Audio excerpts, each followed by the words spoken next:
Assalamualaikum warahmatullahi wabarakatuh.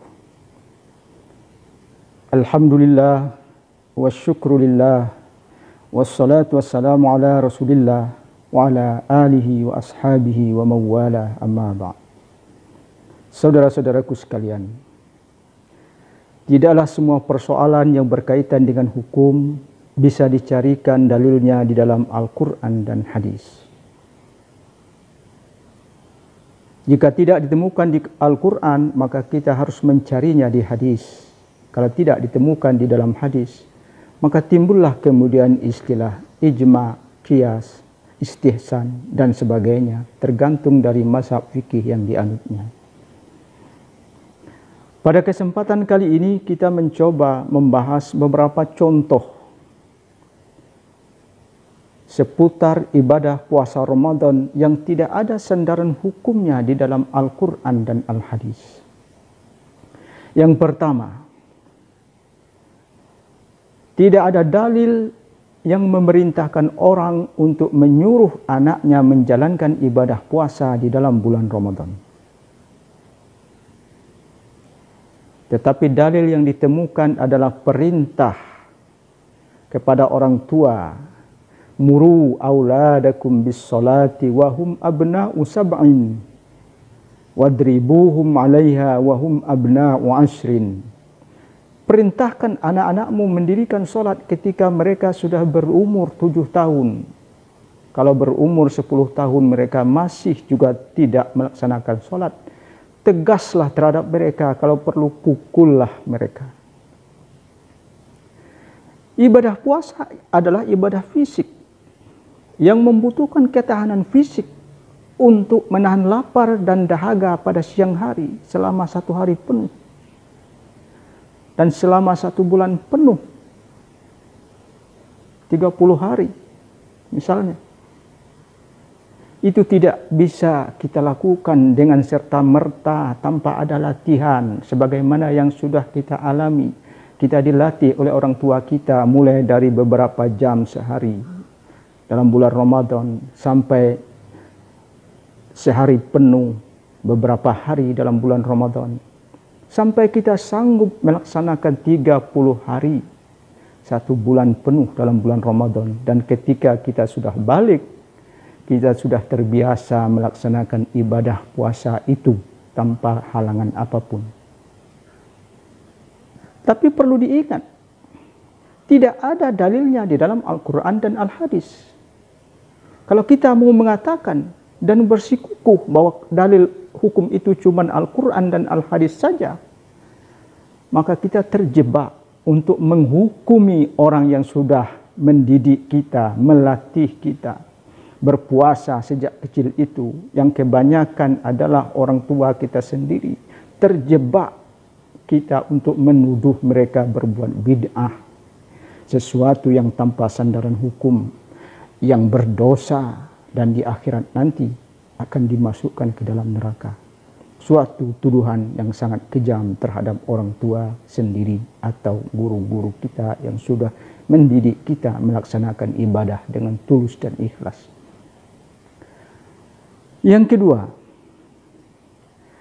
jika orang yang sedang dalam perjalanan atau sedang sakit, maka ia diperintahkan untuk mengganti puasanya pada hari yang lain. Ia harus mengqadha puasanya pada hari yang lain. Wa man kana maridun aw ala safarin fa iddatun min ayyamin ukhra. Barang siapa yang dalam keadaan sakit atau dalam perjalanan, maka ia harus menggantikan puasanya pada hari yang lain. Di dalam hadis disebutkan, man istaqa'a fa'alaihil qada. Barang siapa yang muntah dengan sengaja, maka ia wajib mengqadha puasanya. Timbullah pertanyaan, bagaimana hukumnya jika orang sengaja berbuka, membatalkan puasanya pada siang hari bulan Ramadan? Apakah ia juga terkena hukum qada pada hari yang lain? Al-Quran tidak menyatakan itu, dan hadis pun tidak menyatakan itu. Orang yang dalam perjalanan atau sakit mendapat rukhsah karena kedua keadaan itu menyulitkan orang untuk menjalankan ibadah puasa. Orang yang sengaja muntah, maka ia harus mengqadha karena puasanya sudah batal. Kalau ia muntah saja begitu tanpa ia sengaja, maka seluruh muntahannya keluar tanpa tersangkut dan terhalang. Kalau ia sengaja muntah, maka makanan itu bolak-balik di tenggorokannya, sebahagian keluar melalui mulutnya dan sebagian lagi tertelan ke dalam perutnya, dan itu membatalkan puasanya karena tertelan makanan atau sesuatu ke dalam perutnya dengan sengaja. Oleh sebab itulah maka ulama-ulama Syafi'iyah menggunakan qiyas aulawi. Jangankan orang yang sengaja membatalkan puasanya pada siang hari bulan Ramadan, orang yang memperoleh rukhsah karena dalam keadaan sakit atau dalam keadaan musafir, itu pun diwajibkan qadha pada hari yang lain. Apalagi orang yang sengaja membatalkan puasanya sendiri pada siang hari bulan Ramadan. Jangankan orang yang sengaja makan pada siang hari bulan Ramadan, yang tertelan sebagian makanannya saja wajib qadha pada hari yang lain. Apalagi orang yang sengaja menelan makanannya.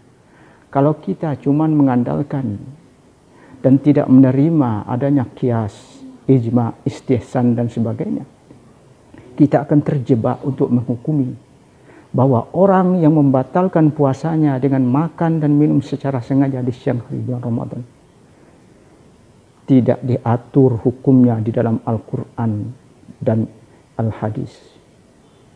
Itu menyebabkan kita menjatuhkan hukuman boleh-boleh saja kepada mereka. Saudara-saudaraku sekalian, bagi kaum mazhab Syafi'iyah, ulama-ulama mazhab Syafi'iyah menetapkan 3 konsekuensi dari orang yang sengaja membatalkan puasanya pada siang hari bulan Ramadan. Yang pertama, ia berdosa. Yang kedua, ia harus mengqadha puasanya pada hari yang lain. Dan yang ketiga, ia harus menahan diri seperti belum berbuka puasa sampai waktu berbuka puasa nanti. Semoga ini ada manfaatnya bagi kita semua.